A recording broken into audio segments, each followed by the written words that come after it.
Olá pessoal, tudo bom com vocês? Vamos para a próxima matéria? Essas aulas, pessoal, é a aula para todos os nonos anos, tá? Do nono A ao nono F, das minhas séries e das séries do professor Moacir, tá? Bom, a matéria chama-se período composto por subordinação. Período composto vocês já sabem o que é, e por subordinação é aquele período que é formado por orações que elas dependem umas das outras. A oração subordinada, ela sempre exerce uma função sintática em relação à oração principal. O que quer dizer isso, função sintática? Ela pode funcionar como um sujeito, como objeto direto, como objeto indireto, certo?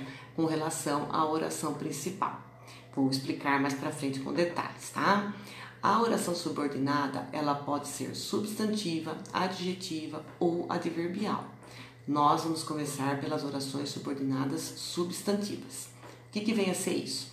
As orações subordinadas substantivas, elas desempenham funções substantivas na oração principal. Aqui estão ligadas, certo? O que quer dizer isso? Que a oração subordinada, ela pode exercer uma função de sujeito, uma função de objeto direto, uma função de objeto indireto, tá? Mas vamos com calma que eu vou explicando com exemplos. Essas orações, elas podem ser desenvolvidas ou reduzidas. O que é isso? As desenvolvidas, elas ligam-se à oração principal por meio das conjunções subordinativas que nós chamamos de integrantes, tá? Então, a oração subordinada sempre vai começar com o que ou com o se, raramente com o como, ok?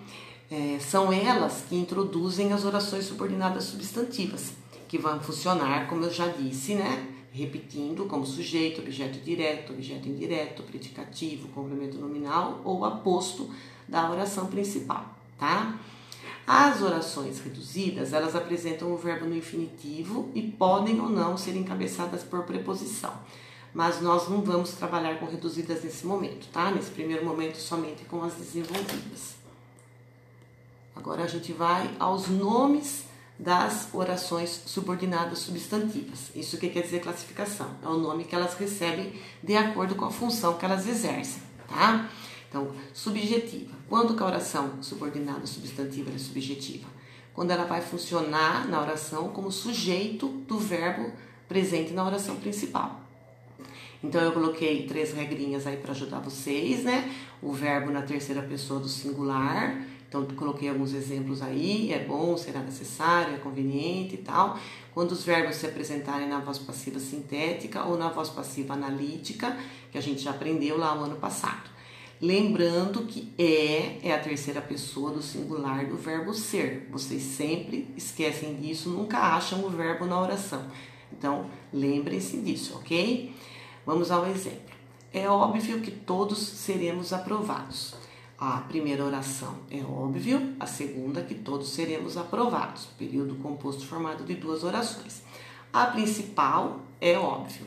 E a segunda, por que ela é subjetiva? Vamos lá.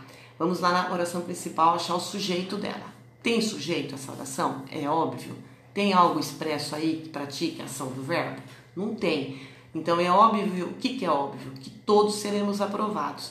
Então, o que pratica a ação do verbo está presente na oração subordinada, na segunda oração. Que todos seremos aprovados é o sujeito, funciona como sujeito do verbo ser na oração principal. Por esse motivo que ela se chama oração subordinada substantiva subjetiva. Funciona como sujeito do verbo presente na oração principal, ok? Coloquei 2 exemplos também aí para vocês virem aí com outros verbos, tá? Depois a gente vai para a objetiva direta. Funciona como objeto direto do verbo da oração principal. Todos sabemos que seremos aprovados. Primeira oração, todos sabemos. Vamos analisar o verbo saber.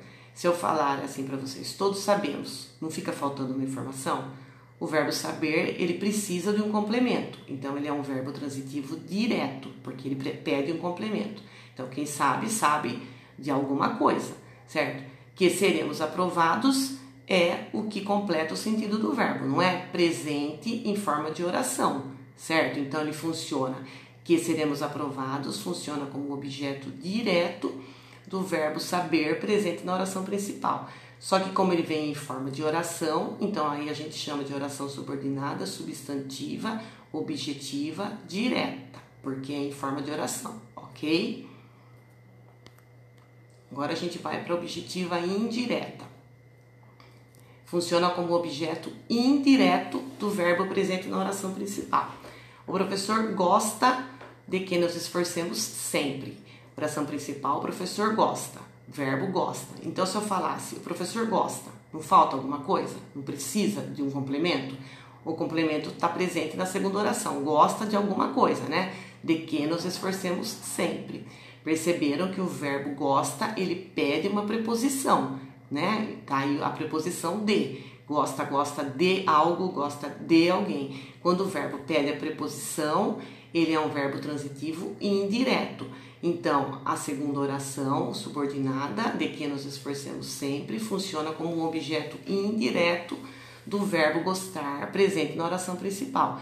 Por isso que ela chama oração subordinada, substantiva, objetiva e indireta, porque ela funciona como objeto indireto com relação ao verbo presente na oração principal. A completiva nominal funciona como complemento nominal de um substantivo, de um adjetivo ou de um advérbio da oração principal. No caso aí, no exemplo que eu coloquei um substantivo. Eu tenho certeza de que passaremos no vestibular. Então, ter certeza do quê? De alguma coisa. Falta alguma coisa para completar o sentido do substantivo certeza. De que passaremos no vestibular é o que completa o sentido do substantivo certeza, funciona como complemento nominal. Como ele vem em forma de oração, então, de que passaremos no vestibular é uma oração subordinada, substantiva, completiva, nominal. Agora nós vamos para predicativo. Funciona como predicativo do sujeito da oração principal, ok? Com verbo de ligação. Coloquei alguns aí para vocês relembrarem. A certeza é que você virá. A primeira oração, a certeza é. Segunda oração, que você virá. Sujeito desse verbo, o verbo ser, né, que está na terceira pessoa do singular, o sujeito é a certeza. Então, como tem sujeito, ela não pode ser subjetiva, certo? Então, e o que vai dar uma característica para esse sujeito, certo? Que você virá. Vai dar uma característica, funciona como um predicativo para esse sujeito. Por isso que a oração que você virá é uma oração subordinada, substantiva, predicativa, ok? A apositiva funciona como um aposto, ou seja, explica algo de uma palavra na oração principal. Então, lá, todos temos um só desejo, que passemos no vestibular. Oração principal, todos temos um só desejo. Então, o que explica a palavra desejo, né? O que a gente deseja? Que passemos no vestibular. Então, que passemos no vestibular faz uma explicação para a palavra desejo que está presente na oração principal. Então, que passemos no vestibular é uma oração subordinada, substantiva, apositiva, porque funciona como um aposto com relação à oração principal. Aí as atividades, eu fiz um exemplinho para vocês aí de como é para fazer. Vocês vão sublinhar os verbos, separar as orações e classificá-las de acordo com os nomes que a gente aprendeu lá na parte de classificação, ok? E o segundo eu coloquei bem curtinho, só para vocês colocarem, se for subjetiva, vocês coloquem S, se for objetiva direta, põe OD, e se for objetiva indireta, põe OI.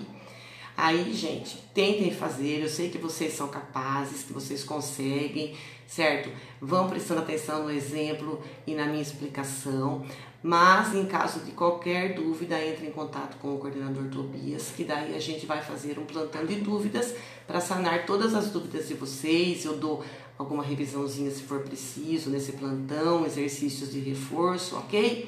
Entrem em contato com ele se for preciso, que a professora está aqui para ajudar vocês, tá? Boa sorte com os exercícios, tudo de bom e até a próxima. Beijo grande para vocês. Tchau, tchau.